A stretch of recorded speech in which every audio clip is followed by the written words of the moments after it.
Hi friends, happy Sunday. ఈరోజు చేపల కూర వండుతున్నాము.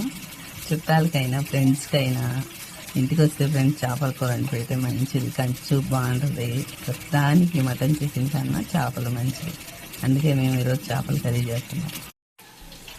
మెయిన్ దీనికి గ్రేవీ ఫ్రెండ్స్. ఇది జీడిపప్పు, బాదం, నువ్వులు, పల్లీలు ఇవన్నీ గ్రేవీ చేశాను. ఉల్లిగడ్డని ఆయిల్ వేసి ఉల్లిగడ్డ వేసి ఎర్రగా వేయించి ఇందులో అల్లం వెల్లిగడ్డ వేస్తాను. ఇప్పుడు కానీ ఫ్రెండ్స్ చేపల కర్రీ చేసే పెద్ద గిన్నె పెట్టాలి. ఆ పెద్ద గిన్నెలో చేసుకుంటే తీసుకుంటానికి బాగుంటుంది, ఫ్రీగా ఉడుకుతుంది ఫ్రెండ్స్. ఇలా ముక్కలు వేసేసాక ఇవన్నీ వేసేయాలి. మెయిన్ చింతపండు పులుసు ఫ్రెండ్స్. ఇలా నూనె పైకి వస్తే అయినట్టు ఫ్రెండ్స్ చేపల కూర.